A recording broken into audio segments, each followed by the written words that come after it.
எல்லாருக்கும் நமஸ்காரம். இன்னைக்கு சித்ரா பௌர்ணமி பாயசம் தான் பார்க்க போகிறோம்.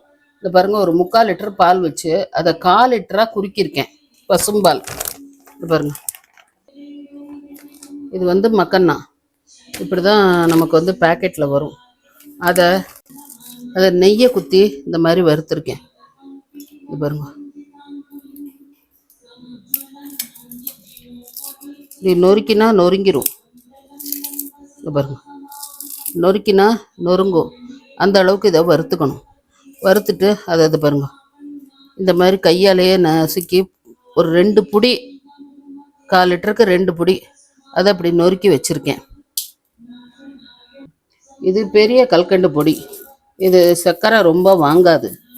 அதனால் ஒரு 3 டேபிள் ஸ்பூன் போட்டிருக்கேன். நான் பெரிய கல்கண்டு போட்டிருக்கேன். நீங்கள் வேணும்னா இந்த மாதிரி டைமண்ட் கல்கண்டும் போட்டுக்கலாம். கொஞ்சம் அது கரைஞ்சதும் நம்ம அப்படி பொடி பண்ணி வச்சுருக்கோம் இல்லையா, 2 பொடி மிக்சியில் பொடி பண்ணல, கையால் தான் பண்ணியிருக்கேன். அதை அப்படியே கொட்டிடணும். நெய்யை குத்தி தான் அதை வறுக்கணும். இந்த மக்கன்னாவை அவ்வளோதான். 5 நிமிஷம் கொதிச்சா போகும். இப்போ ஒரு 1/4 டீஸ்பூன் ஏலக்காய் பொடி. அவ்வளோதான், மக்கன்னா பாயசம் ரெடி. இப்போ நம்ம அடுப்பை ஆஃப் பண்ணிட்டோம். இது வந்து சட்டுன்னு பண்ணிடலாம். இந்த பால் குறுகிறதுக்கு அப்புறம் நெய் விட்டு அந்த மக்கன்னா வறுக்கிறது, இதுக்கு தான் டயம். டக்குன்னு பாயசம் ஆகிடும். சித்ரா பௌர்ணமிக்கு இந்த பிரசாதத்தை நீங்கள் வச்சுக்கலாம். மக்கன்னா பாயசம் ரெடி.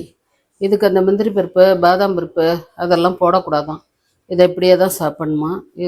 இதோடைய யூசேஜ் எல்லாம் நீங்கள் டிஸ்கிரிப்ஷனில் பார்த்துக்கோங்க.